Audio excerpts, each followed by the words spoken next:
Hi, guys, and welcome to Blabbermouths! Before I introduce our amazing guest co-host today, we have a fun housekeeping update to share.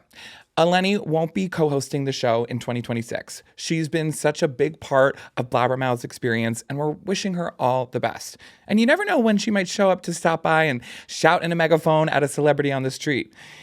This year, we're kicking off a new Will and Friends chapter, where each week I'll be joined by some of our favorite friends, new and old, to catch up, kiki about pop culture, viral trends, and whatever the hell we want, right?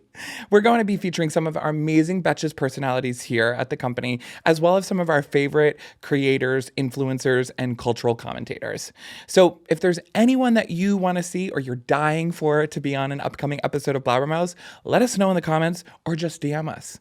For today's episode, I'm so excited to be joined by Veronica Stern, a content manager extraordinaire here at Betches Media and my right hand personally. She's behind some of the most hilarious and viral Betches content you've seen on your feed, and we're just so excited to have her. Welcome to the stage, Veronica Stern. Hi, Will. Hi, Veronica. Thank you so much for having me. I'm so thrilled to have you. I feel like you, Veronica, have been this like third person or this like outside voice and that we've mentioned multiple times on this. I swear. Yeah. Honestly, it's been like you've kind of been like our offstage friend. Sure. And so it's finally nice to have you on the podcast discussing all things that we can't shut up about, but also being right here with me as we tackle everything that's happening in pop culture. Yeah, I'm so excited to be here. Yeah. You and Christopher are always fighting over control of the account. He's always trying to grab the account from you, posting whatever he wants. So it's good that you're getting your own fair share of the shine. Yes. Give us a little bit of a backstory of you here at Betches. What's been your fun journey? Yeah. Tell us where you were before all this. So I guess I'll start before. Sure.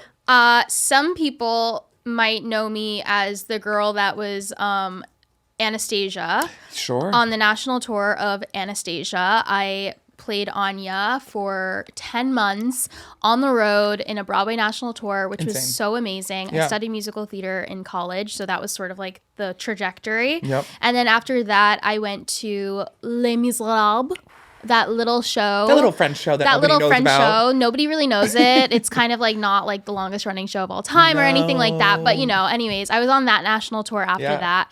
And I sort of just was like ready to do something new. I've always done social media work, and I was doing it part-time while I was on the road. Oh my God. I know, which when I look back at that, it was insane, but I've always just had like the mindset of like, I don't ever want to like do one thing. Yeah, do one thing or be like complacent. Like I always knew that this was something I could do once I was like ready to like put down theater. Yeah. So I always wanted to like work those skills. Yeah. But once I was on, when I was on the road with Les Mis, I was just like kind of getting burnt out from performing because it's the same show every single night. That's insane to think about. Like you're saying the same lines, singing the same music. Like, did you be like, I actually hate everything about this? Like, were you finding that you're like, I'm going to ruin my love for musical theater? No, I never thought that it was going to like ruin my love for it. But I think what was happening is like, I love theater. I love going to shows with my mom. Yeah. Like, that's what I love. And I started to find myself going to these shows and being like, okay, who can I play? Like, what's my next role? Like, what's the thing that like, what's my track in this show? And that took away the fun. Yeah. I don't think it never stopped being fun. It just started to become like a livelihood. And that's sort of like, it didn't scare me, but it just sort of felt like, I don't know if that's how I want to feel about it. So I need to take a step back, try something else. I'm young. That's the time of your life that you're supposed to do these types of things. Yep. And I found Betches, or Betches found me. Betches found you. But it's been lovely. And I've been here for a year. Yeah, isn't that crazy? It is so insane. And I feel like actually over a year. You've been here for all the crazy moments that we've talked about on the pod, whether Katy Perry going to space, the astronomer CEO, you know, anything that I have to say about Dua Lipa. You've been there, right there, and having a good time with us. So, it's excited to actually have you on the pod and talk more things about Betches. I'm so happy. All right, let's get into it, shall we, Veronica? We shall. Yeah, so you are a New Yorker, right? I am. I am a New Jerseyan, of course.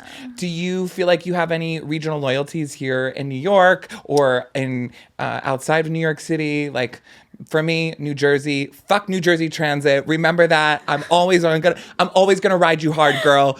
We deserve better, and you need to get your shit together.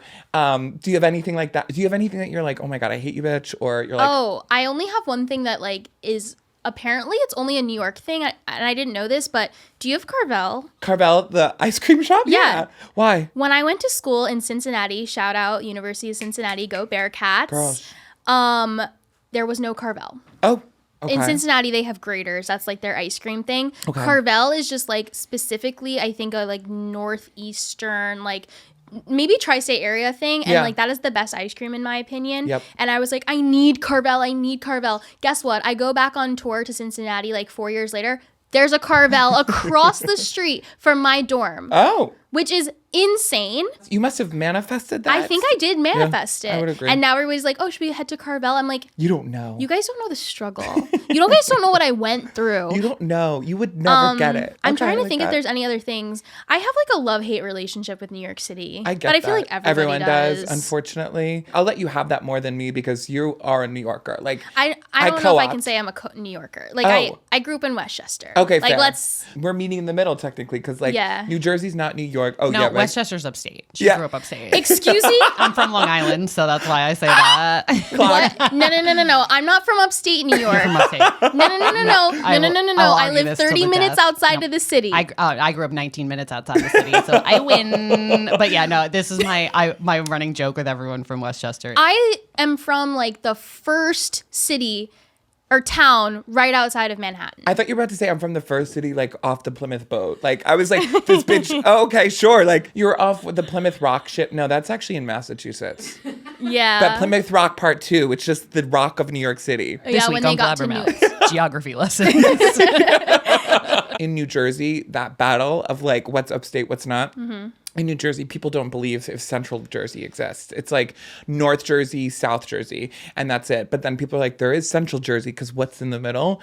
And so people get very heated, especially on the Jersey Shore. People get into fistfights at the bar over this shit. And it's like, we are all grown adults. And yet this is what we're fighting about. Yeah. Speaking of heated. Heated. It's been a minute since, like I've said, we've last blabbed. And obviously so much has happened in the world. But something really heated has happened in the world that I've been dying to talk about. Let's talk about it. Heated Rivalry! Oh my God, Veronica. We were original fans. Adopters. I remember the first day that Heated Rivalry was brought to my attention. When it crossed my desk. I hope it was from me or Izzy, wasn't it? It wasn't.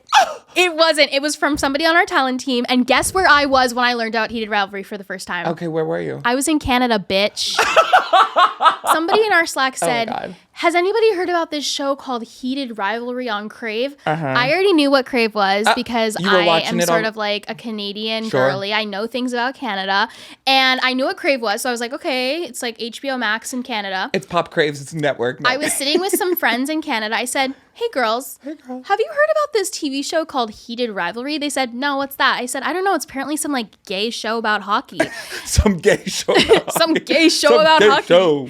And then I said to my coworkers, hey, who's heard about this show? Well, I remember, so maybe actually then I had more of a private conversation with Izzy because I remember seeing it like announced as a Canadian show like on but like coming HBO Max, and it was November, and I just and I remember being like, oh, of course it hit my radar because I was like, gay. I have tweet alerts on for anything gay, and so that of course popped up, and I was like, oh, I don't know how to feel about it. I remember watching the trailer being like, okay, classic gay story, but then sports is somehow in it, you know? So I wasn't at first like, let me immediately dive into it.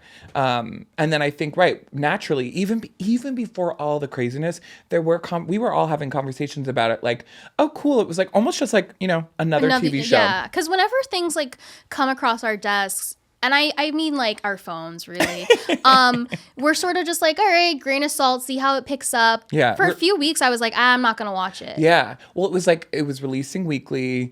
and to your point, like sometimes we're like, we really don't know if something's going to be a big hit or anything. Like, for example, Hunting Wives, when that came out, I remember someone in our talent channel was like, is there any way we can get the cast in here? And one of the talent team members was like, actually, we did ask about having them come in like 3 months ago. They did. And I was like, oh, clocked.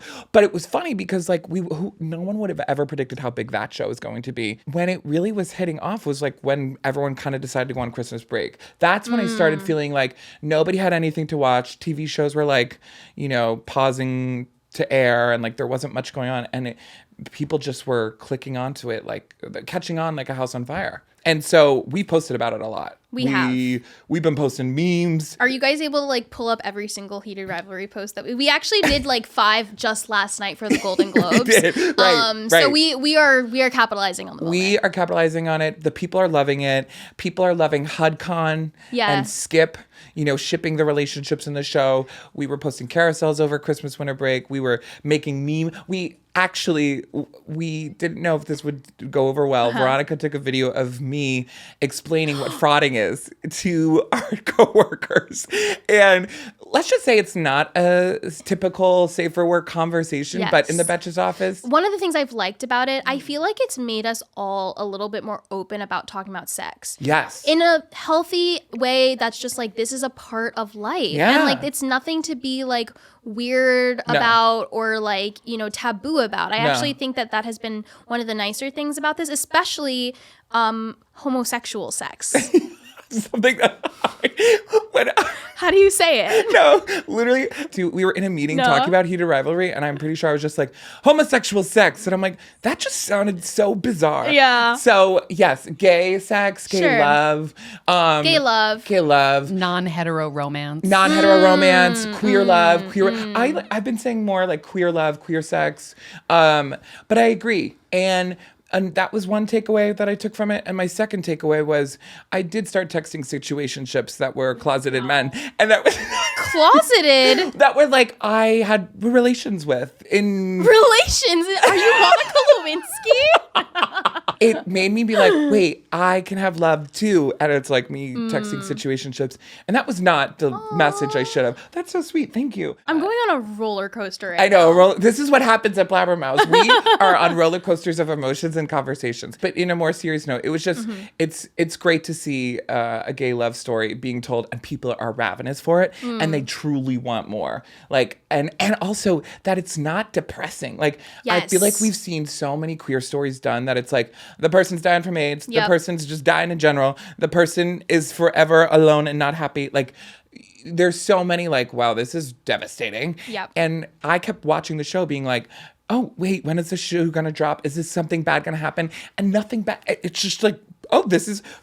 gay people can have fun too. I loved that part of it as well. And I've been like literally consuming every piece of content about Heated Rivalry, and the creator of the show, Jacob Tierney, who also wrote the show and directed it, he has said in a lot of like press things, he said that this show, his goal was to show a queer love story where truly like nothing bad happens. Yes. And I think that is why it's resonating so much with people. People just want something good to happen. And also I feel like that's just more realistic to life of like, you can have a happy ending and these nice things can happen to you. And I think especially in like the state of the world, like how lovely it is to have like that story be like the thing that is just resonating with so many people. It makes me so happy. Oh my God. It's like, I started, I haven't read a book since 2021. It made me read a book.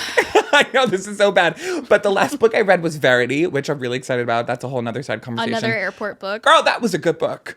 And it was in 2021. I read that book. Shout out to my girl Lane. She gave it to me. And then I hadn't picked up a book since. And then I was like, I want more Heated Rivalry content. I started reading the books. So they just actually announced the final book in the series. Rachel, the writer. What's it called? It's called Unrivaled. Oh, yeah. And it's going to continue the Ilya and Shane love story from Heated Rivalry to The Long Game, which was like their second book, to now unrivaled. So did you read Heated Rivalry or Game Changers? I read Game Changers, the first book. Okay. Heated Rivalry, obviously being the second book with Ilya and Shane. You read that too? No, sorry. I'm like making no sense. Read Game Changer. I'm going to read Heated Rivalry soon. Did you actually buy a Kindle just to read it? Deadass, because they did not. That's insane. So they did not have the books in stock on Amazon at my local bookstore. I was going to even shop local in Verona, New Jersey. Shout out Collective Bookstore. I think that's the name.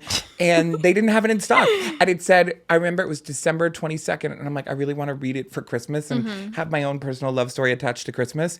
And they're like, nope, the book won't come till January 15th. It's not even January 15th right now. Wow. And then the Kindle said, I can be there in 2 days. I'll take it. I got the Kindle, got a nice little deal on it, and I've been reading, on the Kindle. Wow. So like, shout out Heated Rivalry.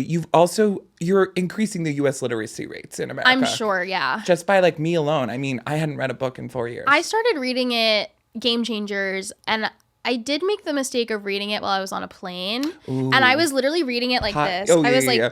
please Don't let look anybody anyone. see what I'm reading. It's so smutty. It's crazy. That was crazy. People think that the show's crazy. They said No, the cock. book is so much smuttier. Oh my God. They say cock 130 million times. Yeah, it was a little too much for me at It times. was, at times it was too, but I was like, you know what? Go off. Like, slay. Did you watch it with anybody? No, I was like because when we started watching it, it was like we were like the town crier that nobody listened to us at first to watch it. So I was like, no one wants to watch this with me. But then now a bunch of my family and friends have been watching it and reporting back to me. And I'm like, all right, snooze, I don't need to hear your recap. I already did this. So I watched the final episode with my mom and my sister. Veronica! Yeah. How was that? Yeah. I watch Heated Rivalry with my family. What about it? What a familial bonding It experience. was fine. I think what I love most about this show is it's sort of like it has bonded people in a way. Like I already said it, but it has. It's like we can watch this show and all enjoy it, and whatever. There's a few like hot moments, but True. It's no different than any other show that's on TV. You're right. There's more. And these movies that we watch. There's more porn in movies than Heated Rivalry. I had to watch Timothee Chalamet's butt, like bare ass get smacked, like next to my brother and my sister. Like that was crazy. That's true. There is that scene in Marty Supreme. I only know about it because Popgrave, of course, tweeted it, and they said that he could have gotten a butt double, but he chose not to. He wanted to get and that. that's why he's gonna win the Oscar. I hope that he calls that scene out when he wins the Oscar. He won't. Nope. Fair enough. We could actually host our own Heated Rivalry podcast, I'm sure. And we can. And we for can. the small price of. No, I'm just kidding. Head to our Patreon. But speaking of, obviously, they were at the Golden Globes, Marty Supreme and Timothee Chalamet at the Golden Globes. We were watching it literally last night for 5 hours, working, hitting the ground, running with all the memes and whatnot on the Betches Made account. If you didn't see it, go check it out. And you really should have, because we were making some great content. We were reaching our flow state. Yes, we reached flow state. Veronica and I were on Zoom for about 4 hours. And there were moments where we were like screaming, yelling at each other about like, post it, we got to do this. And then they were like, I don't think we were screaming. oh, sorry. I'm making that sound. That's not the truth, Ellen. You know what? I'm making it sound worse than it actually is. I mean, we were pretty calm. We were calm. It was like good back and forth, good banter, and like reaching that flow state of like, what are we going to post? Yeah. And then there were moments we were just like literally completely silent, watching the screen, hearing whatever the music the DJ was playing, which was absolutely bonkers. Yeah. So starting off, like, what were some of your favorite red carpet looks? Okay, I have a few. Okay. I can say my favorites though. Please. I really loved Jennifer Lawrence's look. She That was was wearing cool. Givenchy by Sarah Burton. I thought that while it did lean more Met Gala to me, I thought that she looked sickening. Yeah. It seemed very Garden of Eden. It seemed very almost an introduction to summer. She just looked very elegant and like Ethereal. more ethereal and more grown up than we've ever really seen her, I I feel agree. like. And she looked calm, which Yeah. I'm always like, how do you look so calm? She's so cool. I also loved Emma Stone's look. She was wearing Louis Vuitton. I will say though, it was sort of giving like that's gonna be like the summer look, like a lot of midriffs, which we always have, but like that yellow, like the two-piece kind of it look. looked really classy on her. But all I'm saying is I do not want to see it on the streets this summer. So All right. We'll make sure that don't put that on your vision board. we kind of talked about it last night too. We loved what Hudson looked like, Hudson Williams from Heated Rivalry. But Connor, someone put a straightener on that man. And we're like, wait a second. I saw a meme that was like, he met Lisa Rinna once and goes, I want exactly that. And the next day straightened his hair to look like her. That's foul. I know. So I'm like, oh God. It did look like Lisa Rinna now that I'm thinking Right? about it. I liked his outfit still relatively. And it was a good first appearance for the two of them. Agreed. And then I will say Haley Steinfeld, she's very pregnant and she looked so beautiful. She was like glowing. Yeah. And I know some people don't like love it when people wear just like a piece of fabric, but I don't know. It was really working for me. I believe she was wearing what the folks are calling millennial pink. Ooh, okay. What about you? Pink. Miley Cyrus just looked phenomenal. I think she's elevated herself to like how I look at Lady Gaga. Like she's no longer just a singer. I think she's an icon. Like she, for the most part, whenever she shows up everywhere, it's like it's never not going to be a hit to me. So I really liked seeing her.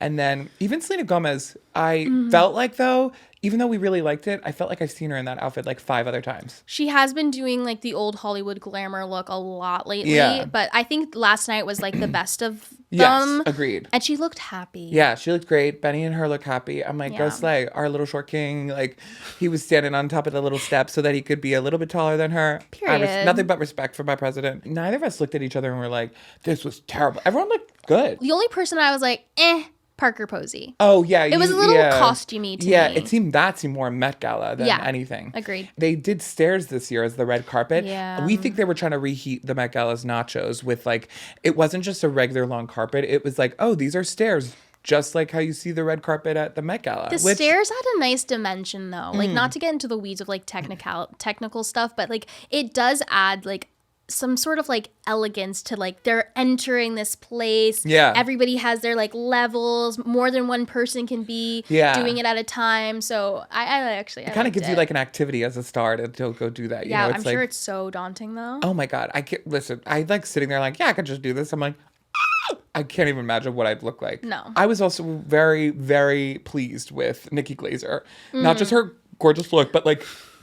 I'm sorry. I was very pleased with Nikki. You got A+. Your check will be coming in the mail. I know. I'm like saying these old-timey words. Relations. I was pleased with. It's because you read a book. Yes.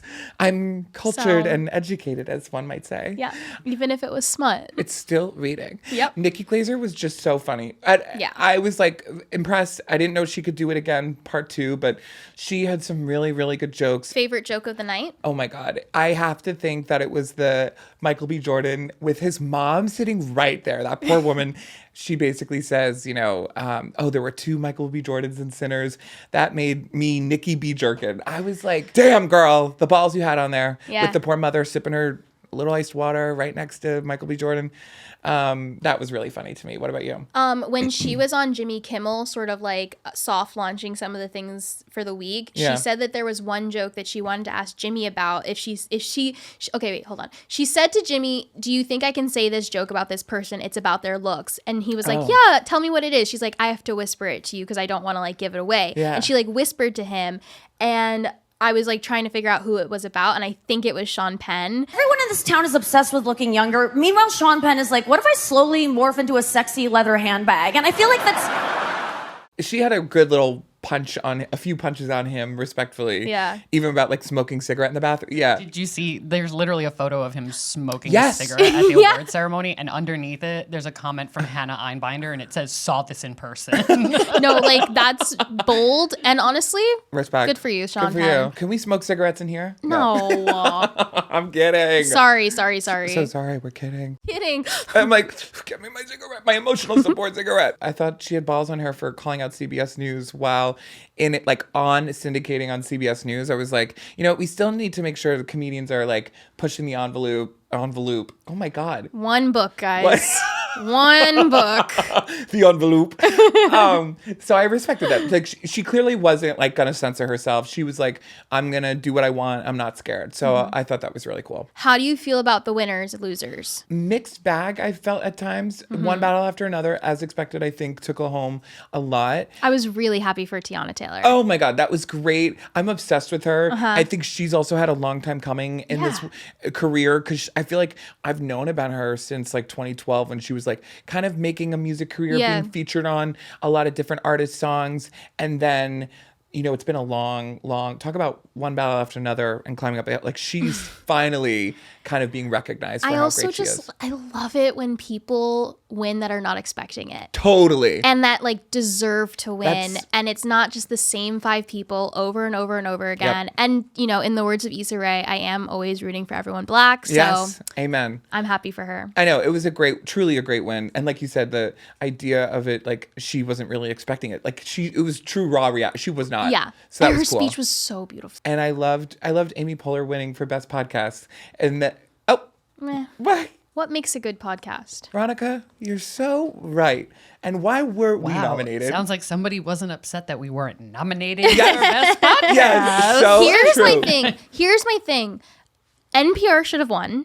Okay. Because like that's journalism. True. Like, okay. Why are we like giving awards out to people that are just like having somebody on and like yapping for like? I'm not saying that that's not an award-winning thing, but it's just weird to me. Like, why wasn't Las Culturistas nominated then? Fair. Like the standards for like what makes a good podcast were confusing to me. It's just like, is it the most popular one? Yeah. Then like, I guess if we're talking literally popularity, I don't agree with this, but like, why wasn't Joe Rogan there? Yeah, no, a lot of like people that's like the most popular podcast on in the Spotify. world. I know that. I just like don't. I'm not saying I wanted Joe Rogan to be there, guys. Don't get me wrong. I'm just saying suddenly, like we why only have one co-host on the show right now. Veronica has had to leave the show. No, no, I'm just like, you're what right. was the? I agree with you because there's like no true guidelines there. Like with Yeah. films, you kind of get it based on how long these films have been out, the eligibility There's also requirement. artistry to films. Yeah, and like also podcasts. How do you pick? At least for all the categories, you can pick so many films and they can all exist in different categories. There's only one podcast category. Exactly. So it's like, how do you really narrow it down? And so I'm just saying, like, if we're gonna go keep moving forward, it's like, should it be celebrity podcast versus like What about, journalism? Like the Daily, like, is the Daily a podcast? Maybe there should be other categories. Like, I can But then it's understand like, that because like news programs get nominated for Yeah, awards. yeah. But I don't understand like, okay, so you had Ariana Grande on. And like that makes you the best podcast. Were there any other memorable moments during the show that you really liked? Like Mary Beth Barone being On the red carpet as an interviewer. I'm like, I wish I was able to watch more of her interview while we were doing the regular red carpet coverage because she was just so funny and so confident about it too. Like interviewing Dylan Efron and being like pretending not to know who he was, and then she's like, "Do you have any siblings?" And he's like, "Yeah, I've got brother, sister," and she's like, "Oh, you're that Efron family." Like she was so great and quick and witty. So I was impressed by that. I was also impressed by Mary Beth Barone. There was a DJ. Everyone was just like really confused by him playing the music. Bar mitzvah hits of the 2010s. Literally, a bar mitzvah meets Sweet 16 meets literally 2010s pop radio music. And they were just playing the weirdest songs for different acceptance speeches, for different people coming out to announce awards. Yeah. Like, it was funny enough to keep us watching, but just really weird. It gave everybody like something to cling on to be like, all right, like let's see what they're gonna play next. But I also like didn't notice it until like other people started mentioning it. They did Appetent for Judd Apatow. Yes. And didn't they play like Celebrate for like best movie or something? Celebrate or best for, motion picture, and it was one like battle after another. I'm like, no, what was it? It was Hamnet. Oh, it was Hamnet at the very end. Yeah, it was like very inopportune times, but then you couldn't help but laugh and be like, this is insane. And then Timothee Chalamet, obviously he won again. Yes. For best actor. Best actor in a motion picture drama. Was it drama or musical and comedy? Oh, right. I think Marty Supreme was under musical comedy. You're so right. It was because Wagner Mora, if I'm saying that his name correctly, won for drama for Secret Agent. And and Kylie Jenner Chalamet of it all. Yeah. There was a name card with her, Kylie Jenner Chalamet. I'm like, okay, maybe they were secretly married. Probably not. I think that the gay intern was like, I'm gonna have something fun to say here. Yeah. And in the speech, he referenced his girlfriend, Kylie Jenner, as partner. This is the second time he's done this. And we have some thoughts, I feel like. It bears the question. I saw Monet Exchange say, why are straight people co-opting the word partner? Because I think historically it's been like used in more queer spaces as like, this is my partner. Right. And maybe it's like older people that say like, this is my partner. And I think also because partner was a term that was used at least I know from in our history, when gay men and women couldn't get married. So the highest level of like relationship status would be to call someone your partner, because Interesting. they couldn't call them husband or wife technically. So I think part of it stems from that, but also like it has become I think synonymous in the LGBTQ culture, but now I don't think we use it as much anymore. I don't hear it as much, but when I do hear it, I just assume that the person that you're with is like non-binary. Yes. Oh, that's also fair. Like it's another way to communicate that. Or also some people are still using it, I think, in the LGBTQ space, but less and less. And like we said, I think straight people are using it more, and we're like, Yeah. wait, what? Yeah, Meg, give us your I thoughts. take it as like more of an equality aspect of like, I think girlfriend and boyfriend seems to be like a little, I don't want to say Juvenile? pejorative. Yeah, it feels juvenile. And when you're like, I'm an adult who's sharing my life with this person and maybe we happen to not be married. Right. So I think that like, to me, I'm like, I think a lot more people are trying to use it to be like an equal. Yeah. Kylie and Timmy are partners. Yeah. But then like that That's begs the question. serious. It's like, what? They've kind of been together for 3 years. Yeah, that we know of. That we know of. Like if you're going to be a straight person using partner, maybe there's like a 10-year or like the 7-year common law marriage mark where like that's when you can use it. Because then it's like, okay, if we're going to get married, we would have gotten married, but we're not. We don't Yeah. believe in the institution of it. What have you. At least when I hear partner, I take that as like, this is a serious Serious. relationship. Yeah. They talk to each other about business. Yep. They are interwoven in each other's lives. Like they make decisions together. Yeah. And I'm happy for them. Slay. I'm like, awesome. That's so great. But can we see that on the Kardashians? But can I see that on Hulu? Please, so we can make sure. Otherwise, just call her Kylie. Couldn't do it without you, Kylie. Hey, thanks, Kylie. Go, Kylie, go. Go, Kylie, go. Good job, Kylie. You're doing amazing, sweetie. Speaking of trending topics. Yes, this is a part of the show where we like to sing a little segment called "Why Is This Trending?" Oh, okay. I was a little pitchy. No, Should we it's good. harmonize? Yeah, let's harmonize. Ready? Okay. Why is this trending? Oh my I god! tried my Wait, best. Veronica, that sounded good. We might have been singing the same note, but it's okay. We were in flow state. We've reached new levels of flow state. Flow state singing. Flow state levels that have never been seen before. Breaking news. Oh, Trending news. Trending news. So I wanted to bring you something today Please. from my culture. Okay. Your culture, please. My culture being Black culture. Oh, yes. Give it to me, girl. In case you guys didn't know, I am Black. Wait, if we're all sharing things, I'm gay. Stop! Two minorities. Okay, so have you heard of something called tenderism? I don't think I have. I've heard of tenders. That's it. Like chicken? Yeah. So tenderism is something on TikTok that people are talking about. Okay. This man named Walter Johnson, Sure. he is Mr. Tenderism. Oh. He is a barbecue craft specialist Okay. at Destination Smokehouse in Southern California. And he went viral last year because he has some meat, like ribs, and he will like hold up the meat, the ribs, and it will fall off the bone. And then he Gorgeous. like drops it down and he says, tenderism. Boy, look here. This is tenderism at its best. And That sounds sexy. so what do you think tenderism is? Tender meat, tender chicken. Like, it's supposed to just fall off the bone, right? Am I wrong? Talk about reaching like flow state. Maybe he's reaching flow state with his meat that it's just like, it's so perfect that it just falls right off the bone and it's ready to go. People like it and it's love. People love it. Yes. So basically, tenderism Tell has me. become popular because of his sort of theatrics along with the meat falling off the bone. Okay. So like the meat will fall off the bone and he'll go like this. Yep. Clocked it. Did it. There it is. It's tenderism. It's tenderism.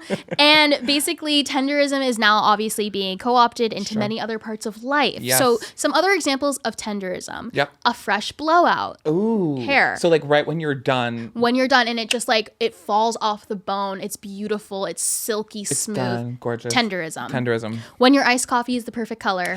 Say it with me. Tenderism. Mm-hmm. Other examples. What do you think are some other examples of tenderism? I just thought of grilled cheese for whatever reason, but like probably when the cheese is melted perfect, like it's ready to go. Right, Megan. Megan's doing the example of like pulling the grilled cheese apart, and it's like it has the perfect ridge of cheese. Tenderism. That was sort of like an Italian tenderism. Or like now it makes me even think like when you see 4 Diet Cokes coming out fresh from the soft machine vendor, and it's like that is what you need to bring you back to life. Tenderism. Yes, you were doing the work to do it, but it reached its peak potential accidentally. But like, yes, that was the goal, but not all the time can you reach peak optimal levels of success. Like tenderism is like when it's like, this is why we live. It's almost like the new chef's kiss. Yeah. So I hope that you all find tenderism in your lives. Oh my God, that is so sweet. You're You welcome. should sign off with that and like cards. And I hope you find tenderism. Okay. What do you think Christopher would find tender in his life? Oh, that poor child probably has nothing tenderism in his life. Tenderism for the Victorian child. Now, remind me, what years are Victoria? You know, they always change in our podcast. Here's the thing. That doesn't really matter. Here. Okay. I think for Christopher, for you, it would kind of be like when you churned the milk butter so damn well. Yes. And it's perfect butter, and you've churned, and everyone's just like, damn, Christopher, that milk churned butter is so good. When the like haystack is being pushed. Actually, I did just watch Fiddler on the Roof over the Christmas break. We love. And like, I feel like that's his time or Has not. absolutely nothing to do with the Oh, Victorian okay. era. So, I will be super clear. That is more close to modern day. Okay. Victorian. So But I think he dealt with hay. He dealt with hay. He dealt with hay for sure. what's the wheelbarrow called? I feel like when the wheelbarrow does just like perfectly glides across the dirt. Sure. Tenderism. And like, or maybe when like you get hit by the Black Plague and you don't die. Tenderism. Victorian child, I hope that you take this away and go to your family and explain it to them and say, Mom, that milk churned butter hit just right. It's tenderism. Now to explain something from my side of the street, my culture, gay Twitter, as I like to famously say on this podcast. Love it. That there's right now what's trending is called the Khia asylum.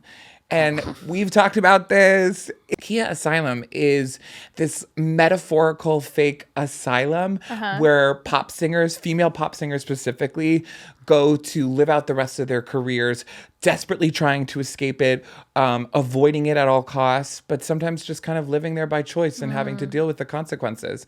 And it originates from the singer Khia, not the car Khia. Khia sings My neck, my back, my neck, my back, and my crack. And for whatever reason, a gay on Twitter basically coined this asylum term with her career because I think she didn't really have a career, and spiraled into this whole thing where people make memes of like actual cartoon asylums and like the different various female pop stars like coming in and out of their cells. It's very bizarre. And There's so many layers to the Khia there's asylum. so many layers. You know, Charlie XCX was in there before Brat. Katy Perry's been in there for a while, poor thing.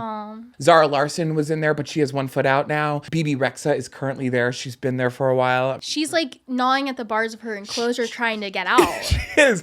And that's a great way to describe her because no one has commented on the Khia asylum. No pop singer has ever said like, this is haha funny, this is not true, whatever. Except recently, this past weekend, BB Rexa did a whole voice note of her pretending to be in the Khia asylum. It's BB here, reporting from the Khia asylum. I heard Sabrina got out. Zara, Charlie, they left. They never looked back, and my fat ass, flop ass is still in here. I gotta give her credit. It's funny when people get meta and they lay into the joke and they have fun with it because that makes me like you even more. And I'm like, that's gonna be your ticket out of this damn asylum. What song does BB Rexa sing? Well, yes, that's a very good question. She she had some earlier hits like Me, Myself, and I with G-Eazy. Ooh, it's just me. Oh, myself, yeah, and I. that's her? Yep. And Okay. then Meant to Be with Florida Georgia Line. Ah, If it's yeah, meant yeah, to yeah. be. I know the song. You're like, don't sing again. She opened for the Jonas Brothers when I saw her in 2019. Fascinating. She's definitely lived a lot of career lives. Other quick examples, people thought Lady Gaga was going to go back in because of Joker 2. Joker 2 was a down tick for her. Yes, so she could have been in it if she didn't have Mayhem. Dua Lipa's there currently, actually. No. Yeah. Oh, wait. Yeah, no, she is. She hasn't really had a Radical hit. Optimism was really bad. Yeah, they call it radical floptimism. I still stand you, Dua Lipa. I love you so much. You know who's not in the Khia Asylum? Or who's on their way out of the Khia Asylum? Harry Styles. Well, Can men be in it? We haven't discovered that element. Are men in the Khia Asylum? Harry Styles, he's only going to be in it if he flops. Like he's kind of like Heard. he's lucky that he hasn't done anything that's worthy of being in the Khia Asylum, but he could end up being in there because he's been dormant for so long and then comes out with a flop. So he's okay right now. Benson Boone, teetering. Always teetering that one. Can we send them things in the Khia Asylum to help them? No, honestly, because it's like almost like a world we can't enter. It's like Oz. It's like we can only read about it. We can't really go there or see it. So I'm hoping this year, because Zara Larsson's on her way out, I'm excited for her. Good job, girl. You're getting it. Maybe BB Rexa can get out too, that she's acknowledged it. So keep your eyes peeled on gay Twitter, on TikTok. The Khia Asylum is real. We're on Khia Asylum watch.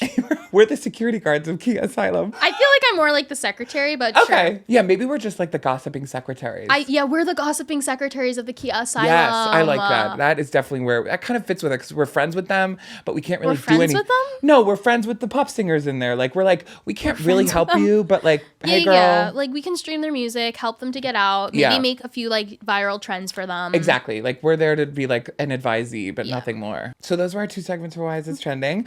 But on our Trend Watch, I'm really excited. We've got a fun new TV show coming back, Tell Me Lies. I love Tell Me Lies. We're so excited. It's so filled with drama. It's weekly, so we're gonna be able to like chat about it and like have fun with it and maybe like go to some sports bars and like watch it live. It's so exciting. It's honestly keeping up with the trend of event TV. Yeah. That's kind of quite literally saving our lives and giving me a will to leave. I love event TV. The girls and the gays just want community. We want community and event TV that brings us together to this community. Yes, and even more exciting is we have two of the stars actually joining us on Blabbermouths today for a segment of I Said What I Said. We're so excited. We've got Sonia Mina and Kat Missile joining us. So sit back, continue to watch us blab some hot takes out on I Said What I Said. If he wanted to, he would. Or if you wanted him to, you could ask too.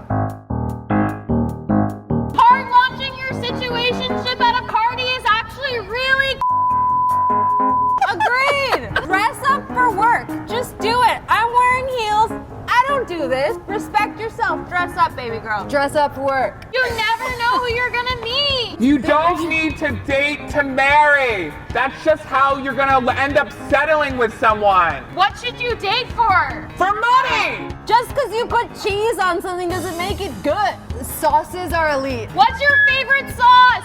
Tabasco. Hot sauce. Yeah, Cholula. Oh, hot sauce? I feel Hot like sauce. barbecue sauce should be more normalized. Agreed. What about ranch? I like putting ranch on everything. Because you're white. Agreed.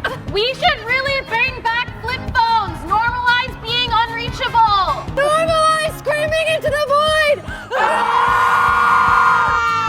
Bring back writing letters. We're here for yearning. I like to yearn. I think it's healthy to have a grudge. Just have a one little grudge. Why not? Don't bail. No canceling plans in 2026. Show your friends love. Yes. Aww.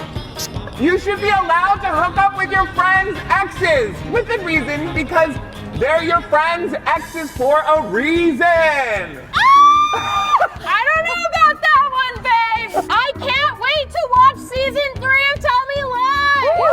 Now streaming on Hulu, babes. Bye.